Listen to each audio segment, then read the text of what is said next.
Robby Soave, thanks for joining us. We're here in the offices of Reason Magazine in Washington, D.C. But tell us, who are you and what do you do? Great to be with you, John. I'm Robby Soave, as you said. I'm a senior editor at Reason Magazine, and I host a YouTube show called Rising for the publication The Hill.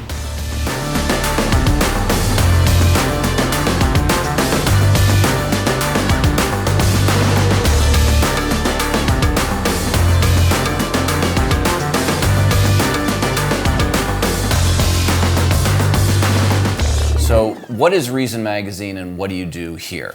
Reason Magazine is the magazine of free minds and free markets, libertarian publication covering news, politics, culture, etc. I'm a senior editor here, but I write primarily, and I do video commentary on a range of issues. It depends what's in the news cycle. I started out doing a lot on higher education and campus issues and how free speech was affected by the student activist population.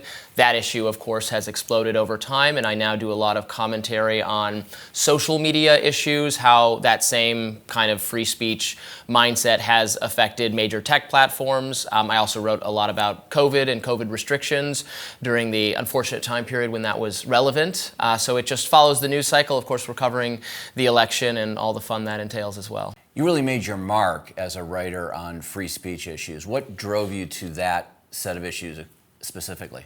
Yeah, I was lucky to start out at the College Fix, working with student journalists, and I always had a particular interest in issues affecting campuses. I was a student at the University of Michigan. I worked for the student newspaper there, the Michigan Daily, working with liberals and outright socialists and communists as me as a libertarian, editing the opinion pages. It was a really fun experience to learn to write in editorials from a perspective that I totally disagreed with. I think was a very useful and instructive exercise. But I had noticed during my time on campus that despite my many disagreements with progressives, that we did agree on free speech. The progressives on campus were very inclined to defend controversial speakers being on campus. Something about that changed in the years following my graduation and my beginnings as a young journalist, where I noticed a lot more hostility toward controversial speakers, that activists were more likely to want to shut down people who came to speak, and that eventually administrators were giving in, were afraid of the power these student groups had. So I thought that was pretty interesting, and I just started covering it, reporting on all the times it was happening.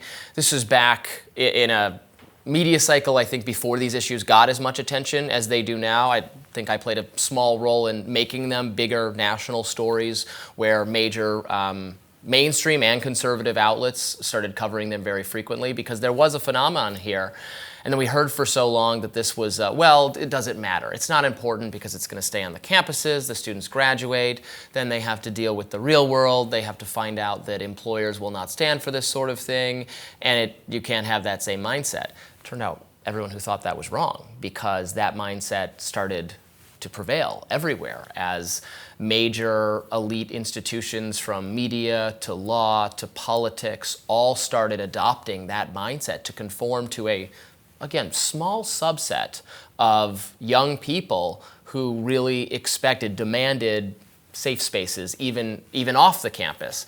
And we really had that be the order of the day from 2015 to 2020 was maybe the heyday of that kind of thing. I do think it has subsided since then, as businesses in particular have realized that bowing to this kind of thing it doesn't work. It's not profitable. Customers hate it, don't agree with it, and you can't win. You can never make them happy enough. And so it's ebbed a little bit, but it was enjoyable covering it for so long, even as I worried about the effects it was going to have on our society. And then in particular, how it has changed social media and how these same norms, or what is to be expected, controversial speech, when it is allowed, how that has become such an important conversation for platforms like Facebook and Twitter, now X. Let's go back to your early days in journalism. When you were in Ann Arbor, did you know then you wanted to go into the media professionally? When I was in college is when I realized that, a media career would be for me. I always wanted to be a writer. I always enjoyed writing, fiction on the side. I stupid little fantasy stories. I didn't really see myself doing journalism until I started at Michigan, and you had to figure out something to do, right? How do you turn a desire into writing into a career? And I really enjoyed working at the Michigan Daily, the student newspaper at campus. Now, I started off doing opinion, and then I really realized that having a kind of news background is actually beneficial, learning the very basic skills of writing and reporting. So then after I'd already had my opinion editor phase, I started to do more interviews for the arts section and a little more reported features, interviewing. For one piece, I interviewed old activists from the 60s who still happened to live on campus, and again, had a totally different mindset about free speech than was starting to take hold then. And that was interesting. And then it was a difficult environment. I graduated in 2010, so it was just a difficult time to get a job anywhere in anything. But it took some time to find a permanent home in media. But I've now been at Reason for 10 years. And one of your first jobs after graduation was at the College Fix. You were one of our earliest employees. How did you get there? I think it was all you. I think you hired me because I was a Michigan man. I submitted a couple opinion pieces when the site was just starting off and looking for student contributors, and I had just graduated. I was just transitioning from student journalist to intern. I interned at Reason, where I now work. I interned at the Goldwater Institute. And I did a report for Goldwater on salaries of higher education officials at Arizona State University, University of Arizona, how they were totally out of whack, how they were paying, the vice president of sustainable whatever, and who cares, the most money of all on campus. And I was able to start working with the College Fix full time. Difficult job editing, student reporters and getting them to turn things in on time, because now I remember that schedule of waking up at 3 p.m., which is only something you can do when you're on a college campus. But I really still had the passion for those issues, the issues on campuses that again were going to come to affect all of us that we didn't quite understand at that time. Then you moved on, as people do, and you went to Washington, D.C. and did what? So first I worked for the Daily Caller, conservative news publication, for about 2 years, and still there I was covering campus free speech issues, some other things too, but cancel culture was just kind of arising as a beat.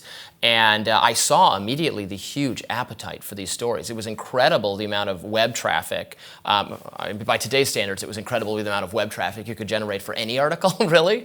The story of social media as the dominant, kind of Facebook in particular, the dominant distribution model for media institutions for so long is really interesting. But yeah, what I was finding was there was just a massive appetite for stories about what was really going on on campuses, and also in K through 12 schools as well. But I think that was always covered a little bit better particularly by right-leaning institutions, because of the interest in school choice, the interest in those things. Those issues, go up and down. They've come back.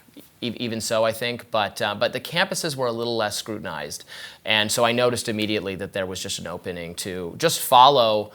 Just read the Harvard Crimson and the Yale Daily News, and not just the elite institutions, but everywhere else, and just see, what's going on? This is very interesting. And then you found your best home, I suppose, here at Reason Magazine. What do you love about doing journalism here?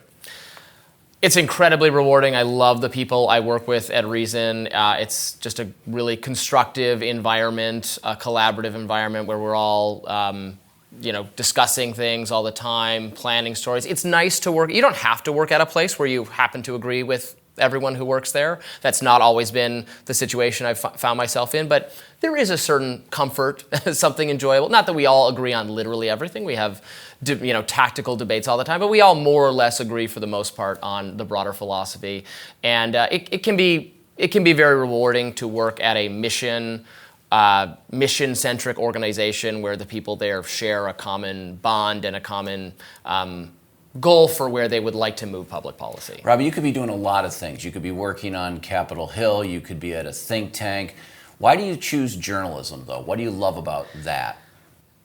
I think journalism is really fun and really rewarding, and also there are not enough people who choose that career. Let's say you're right of center or libertarian, you're interested in free market economic ideas or libertarian policies or what have you. There's so many great organizations, particularly in DC, you can join. You can work at Cato or Heritage or the Mercatus Center. There's range from academic to nonprofit think tank, et cetera. There's not as much for journalism specifically. In some ways, I find it to be the easier job. I don't have to necessarily come up with original ideas or original analysis of policy. Somebody else does that. Then I get them on the phone. I get a quote from them. It's in some ways it's an easier thing if you have a vague liberal arts background. Now you have to know how to write, and you have to be willing to pick up the phone or at least email people. The number one mistake is to just do not fact-free, but commentary divorced from any actual reporting that anyone can do. That's the mistake people make. But if you have some skill as a writer, it's really interesting and easy work. What does it take to be a great reporter? What qualities do you need to have? You have to be, you can't be shy because you have to actually be willing to talk to people. And a lot of young reporters start out with this nervousness about, especially young people who, never, which I understand, I would never call someone. Can you imagine using the phone to actually call someone these days? I got a call from my brother this morning, at 7 a.m. and I'm like, well, someone in my family has died, right? That's what you assume it is because nobody uses the phone for that purpose. If you're going to be a journalist, you have to be comfortable seeking comment.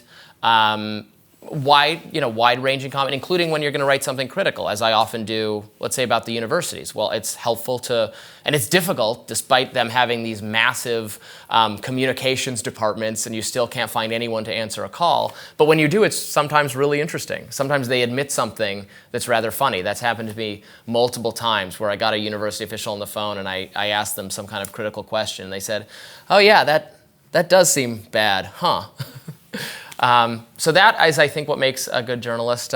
What else? Like I said, you have to have basic writing skills. Although writing is I think writing is more like exercise. Certainly people are more innately skilled at it. But if I go a longer ways, I do a lot of video commentary now, and sometimes I don't have time to do as much writing. And if I've done less writing, it's harder. It's like lifting weights. If you're doing it regularly, it's much easier. And so that's a very important lesson for young people who, especially in the writing side of things, just do a lot of it. You get better, and it gets so much easier the more you do. You mentioned video, and of course you really are kind of a print journalist, or you deal with the written word, but you've done a lot of work recently for sure on video and television and so forth. What are you doing in that area? Yes, I always thought of myself primarily as a writer, but when you write things and when you have success, they ask you on TV to talk about them, and now I've kind of been thrust into this commentary mode that I never thought I was so good at, but that's what they keep asking me to do, so I keep doing it. I got invited, years ago, a couple times on Fox to discuss articles I'd written for the Daily Caller and then for Reason. And if you do a good enough job, they invite you back. I've been happy to also be on CNN a handful of times. And then I transitioned really to doing a lot of full-time video when I took over The Hill's morning news program, Rising. The previous host had departed, and I auditioned essentially for it. And I've been doing that now 3.5 years. So what do you do on the show Rising, which you do with the publication The Hill? What do you do there?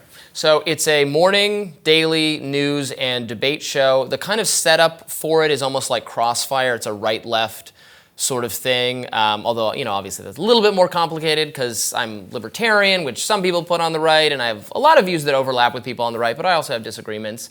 And then the other chair has been a kind of rotating person. A lot of people have gone through it. So the extent to which we disagree can be only this much or it can be this much, depending on who it is. It's fun to do it. There's not enough in the news of actual debates happening, I often think, particularly on cable news, where it's like, no matter which side you're talking about, it's the host brings on a guest who agrees with them, and that's the conversation they increasingly have. So I think it's refreshing that we do argue. And we do try to get where the commonality is looking outside the mainstream media and seeing what perspectives have been missed by them. I have an audience of people who are very innately, in some ways innately libertarian, although not universally, but are skeptical of what they're told by mainstream institutions. That doesn't mean that every contrarian or provocative opinion is correct, but it helps, I think, to be a little skeptical, particularly after what we went through during COVID. The people who questioned the elite consensus time and time again were proved to be maybe not entirely right, but right. Sometimes they were entirely right. Sometimes they had a grain of a good idea. And the people who asserted that, no, we know this, really got humiliated. And I think it speaks well of the tendency to question and to dissent, and that's what we try to do on the show. So you're a multimedia journalist. You're in print, you're on television. Do you enjoy that, doing both forms?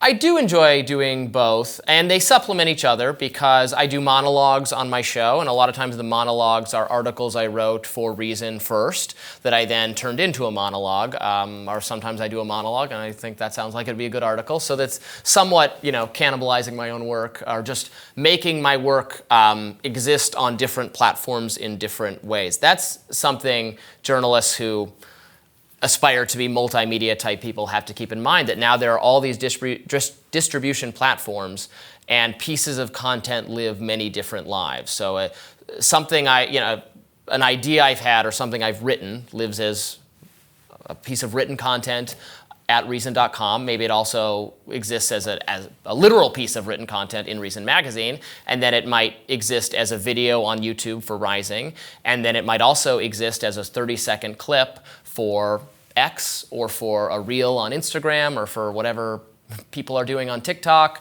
But different aspects of the same story, different presentations make sense for different formats, is what I've realized. So there might be aspects of the video that should be, well, that's what we're going to clip for Instagram. Or that's what the written version of it looks like. That's something that you kind of just learn by doing. What do you make about the future of the medium, particularly for people who work in it? Is there a future for them? And we hear so much about newspapers are dying and magazines are dying, and here at Reason you still have a print magazine that you put out. Of course, it's a website and you have a lot of online readers, and that may have a bright future. But what do you think about the future of the media? Will there be good jobs in it? There will. Now, some of the traditional funding mechanisms of good journalism are having a hard time. Yes, local journalism that relies on advertisements is having a terrible time. And then we've already gone through this chaotic period where for digital publications, Facebook was the dominant revenue model for like 10 years. And then what happened is one night Mark Zuckerberg snapped his fingers and that was the end of that. And that can happen. But there are plenty of opportunities to still have a career and to still make money in journalism. Reason is a donor-supported nonprofit whose readers and friends of the organization share its mission and want to support good journalism. College Fix is a little bit like that as well. So that's one model. There's also models for independent journalists who are not associated with any specific brand. There are now good cancel culture proof organizations like Substack, for instance, that promotes a lot of good and interesting and challenging journalism. I don't think Substack makes sense for a lot of brands, for organizations necessarily, though maybe someday it will. But it certainly makes sense for people who are on their own, people like Matt Taibbi, who are, breaking some of the most important stories about what's really happening on other social media sites, and just doing it as an independent at Substack. And it's in some ways it's easier to do this than ever before, to just get on a platform. No one can stop you. There's so much less gatekeeping. That's something I think the mainstream media doesn't like and wishes could be reversed. Now maybe some of the jobs are drying up in mainstream organizations. It's probably harder than ever to be a real, actual conservative journalist working at like a very elite or mainstream institution. Obviously, there's still Ross Douthat and David French, et cetera, at the New York Times. But I bet it is becoming rarer and will continue to be so. But there are just so many other opportunities out there if you're doing good work. It can be very rewarding still. A lot of young libertarians and conservatives resist the media as a profession. Why do you think that is? I mean, they're not wrong that it can be a hostile place for people with dissenting views, although I think that can be the case in any elite organization. It doesn't have to be just media. You know, they've probably seen over the years the occasional, blow up because someone, it's usually not even a particularly conservative person. It's an otherwise liberal person who just happens to say something that ticks off the rest of the Slack channel or the email chain at one of these elite organizations, and all normal people are hearing about this and going, oh my, I can't believe you got in trouble for saying something like 60% of the country agrees with about, defunding the police or whatever it is. And that, that happens frequently enough to maybe turn people off from these careers.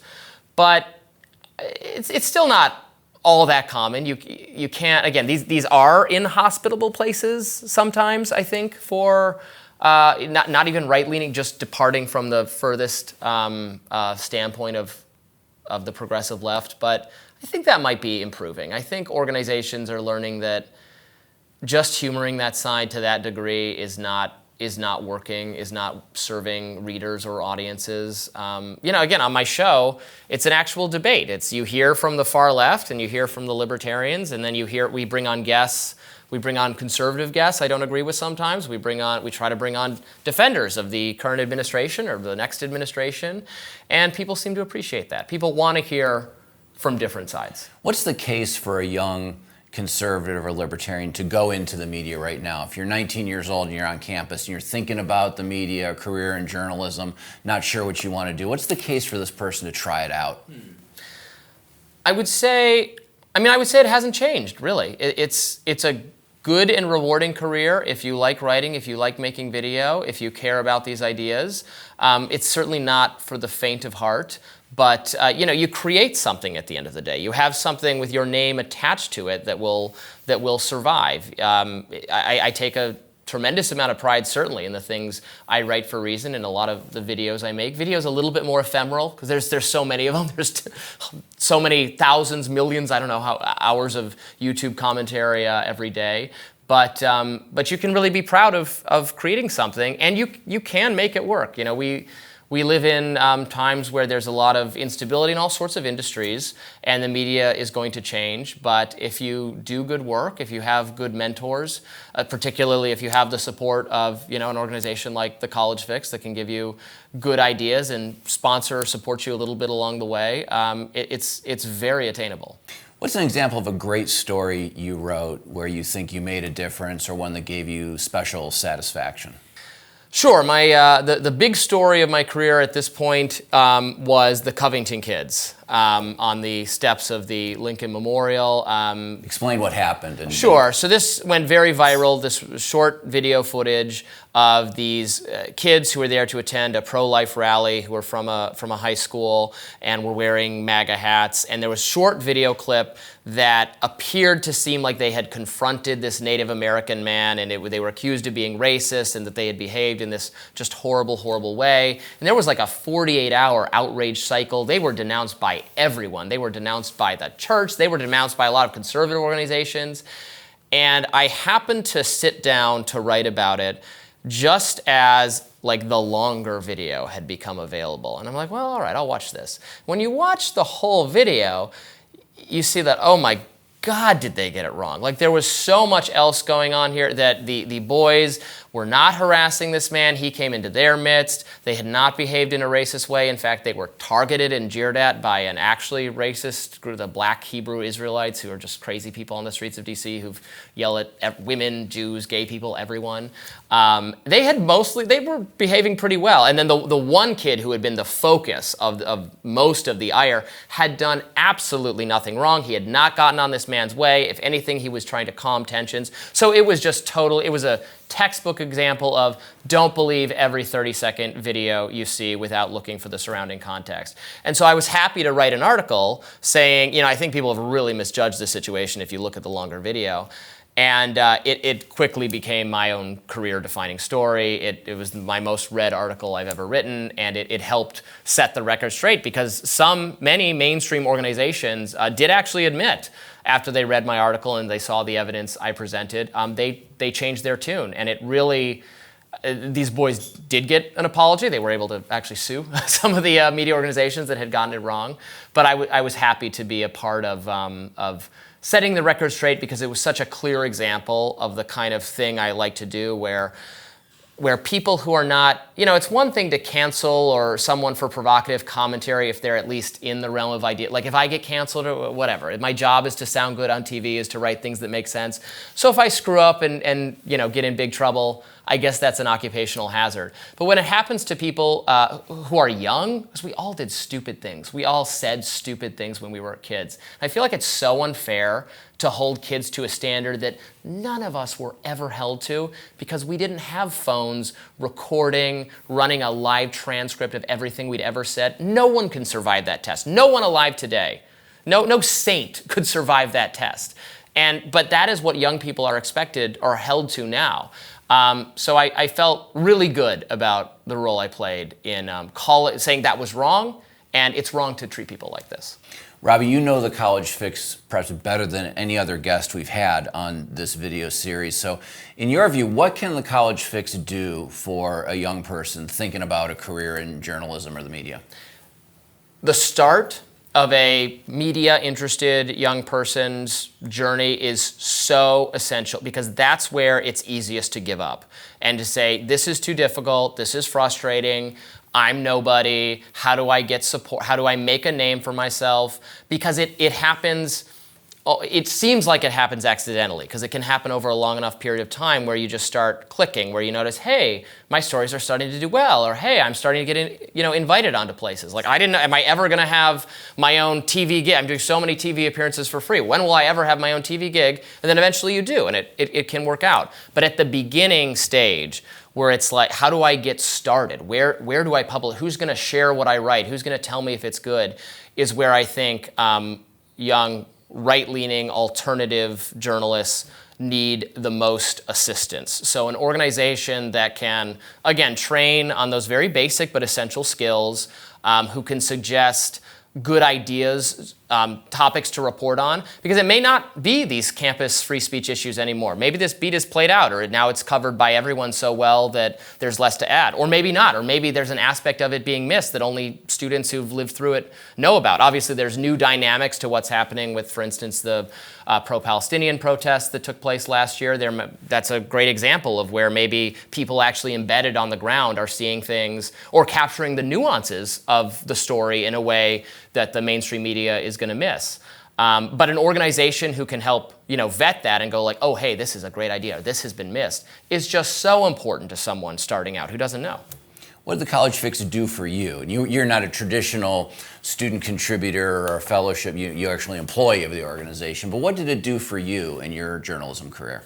The pressure to produce is helpful because this is true if you're just trying to be a blogger on your own, if you're not even thinking of it as a primary career. Like the difference between it working and it not working is you producing a lot. At least it used to be. It certainly was at the time where I started out, where there was traffic available. If you produce something, you could share it on social media and it was going to get traction. But then if you stop, if you take a few days off, if you start getting lazy, if you just start aggregating or saying, I'm not going to add anything to this, but here's like, a write-up of a local story where I'm not adding much, the quality can fall off. So I felt pressure to produce, to populate the website of the College Fix at the time with new content, so that people are waking up every day. If they're looking at the website or they're following the feed on whatever social media, it was mostly Facebook at the time, they're seeing new content. And I felt like I had a responsibility to do that, and I was pushed to that. We did editorial calls where we'd run through some ideas for things that are happening on the campus, and that extra push and extra encouragement really made all the difference. Robby, you've written so much and so well on freedom of speech, and in the First Amendment we also have freedom of the press. Why are these freedoms so important? Why do they matter to you? I think they're essential. I think they're the way we arrive at truth in society. We all disagree on what ideas are good and how policy should work, and unless we have a baseline of support for the idea that we get to disagree, it's okay to be wrong, it's okay to argue, how can we arrive at truth? I mean, that's the basis of Western civilization, of our post-Enlightenment understanding for how a democracy functions and how we get at good ideas. And it's now being challenged from, there's different challenges to free speech over the years. For a while it was hate speech. It was the idea that, well, speech is hateful and bad and we have to demonize or crack down on that. I've realized that it's turned into misinformation. This is now the tool by which, or the concept under which freedom of speech is, I believe, most under assault, is the idea that the spread of wrong ideas is now so pervasive, or there's something different about social media that makes it too easy to put wrong ideas in front of people. And so it's almost a health consideration to have some policy to stop that. And every society other than the US is going down that direction of trying to put greater limits, from technocratic, more liberal, progressive type thinking in the European Union to China authoritarianism, to Russia, to Brazil, to India. Every other society on earth, its government is finding ways to put limits on what you can say online. It's always in those authoritarians' interest to do that. But because we have the First Amendment, they're still trying, but it's so much harder for them to do it here. It's not to say it's perfect.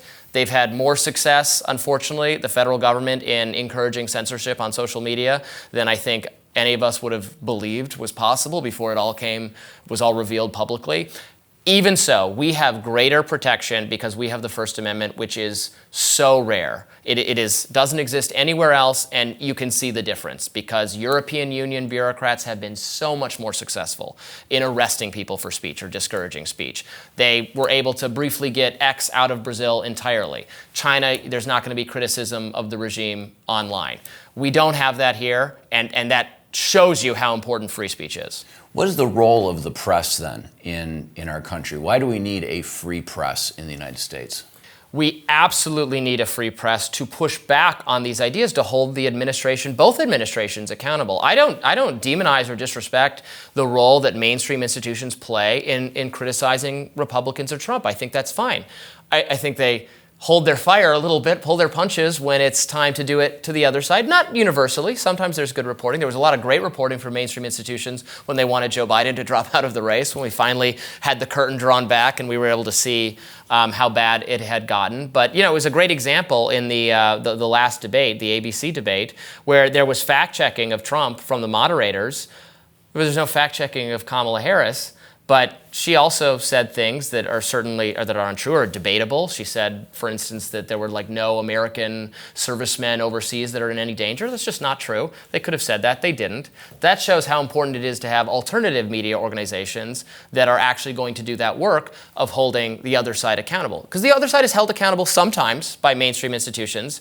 That happens, but just not as much. And it's so important to criticize government or criticize the inner workings that are not so partisan. They're political, but they're not partisan. What we've learned, I think, in the last few years is that a lot of government business and policy is done by regulatory agencies and bureaucrats that are permanent and that are not replaced.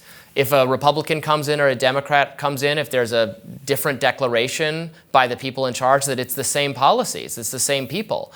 And doing work to shine a light on that is very, very key. Robby, we're used to the idea of newspapers and magazines as for-profit companies. These are businesses. Their job is to make money. There's an old debate about whether they're beholden to advertisers and so on. With this new model of nonprofit journalism, is this also a kind of problem potentially? You're beholden to donors? It really isn't. I mean, it depends on the organization. If an organization is extremely beholden to its donors, then that can create a problem. But usually the donors are there because they support the mission of the organization. And so your incentives are aligned. I think even when people criticize corporate or mainstream media for advertisers and that kind of thing, most of those criticisms are a little bit off to me because there usually is a pretty big firewall between the editorial side and the advertising. I've worked for bigger media organizations, like as I currently do for The Hill, where I've never seen decisions being made ever once, never, because an advertiser wants this. In fact, we've had sometimes advertisers where I'm like, I can't believe they want to advertise given the commentary we're doing or my left-wing co-host is doing about this category of this sector, this industry, or whatever. So I don't think that's the issue. The issue really for all people engaged in journalism, I think the danger honestly isn't being captured by your audience, not advertisers or donors or anything. But because our analytics have gotten so much better over time, we know, just everyone doing journalism, if you're doing it successfully, you know what your viewers and readers and subscribers are interested in and what they want to hear about. And you can tell them they're wrong. You can do that. I think if you do that, if you do nothing but that, you end up without an audience. But that's not really where it comes in. It comes in where the topics you pick are things they're interested in. So we can all sit around doing this, and we do this, conservatives do this to the mainstream. Mainstream does this to conservatives, like, why are you writing about X but not Y and Z? Why did you do this and not that? Well, on some level, it's like, because I felt like it. I don't know. This is what was interesting to me, and I can't cover all things. I used to get this a lot. I'd be accused of only writing about conservatives being canceled, which is never true. I absolutely, time and time again, wrote about left people or pro-Palestinian people who were canceled or something like that I thought was unfair. I write about it. Zero credit given to me for this exercise in intellectual honesty, but I still do it. But it's like eating my broccoli or something, because no one wants to give you any credit for actually doing that. So I just do it for my own integrity, to feel like, well, I'm not. I covered those things too. But I think the biggest danger, and this is a little bit of a caution to young journalists, is don't get so in the mode where you have to agree, with your audience. If they're demanding, oh, look, I know that this is, some statistic that's out there. I'm like, and you look at it and go, well, that's actually, they're wrong about that. You should have honesty, and you should have integrity, and you should dissent from them when it is called on to do so. Don't get so captured by your audience that you're utterly beholden to them. Robby, how do you stay on top of the news? Where do you get your news and information? How do you learn about the world? So I think it's important to get your information from a wide variety of sources these days, because usually I've found that there's barely anyone, except maybe my coworkers at Reason, who I think are right about everything. But a lot of different people are right about some things, and then you want to see what they say and then what the other side says. So of course, I read the New York Times. I think the New York Times tech coverage is pretty bad, but I want to see what they're saying. I subscribe to a lot of different Substacks. Probably my favorite writers right now are independent-ish thinkers, some of whom who used to think of themselves as more solidly progressive, but have had a lot of disputes with progressives, like Nate Silver for election coverage. Matt Iglesias, as just a general interest writer, has a lot of interesting things to say. I don't always agree with him, but I agree with him a lot more than I used to, or that I thought I did. A lot of other people on Substack. I have Matt Taibbi and Michael Schellenberger on my show a lot. I don't agree with them every single time, but they often come up with they get documents. People on Lee Fong and Ken Klippenstein are like that too. Ken just got banned on X for posting the Vance dossier.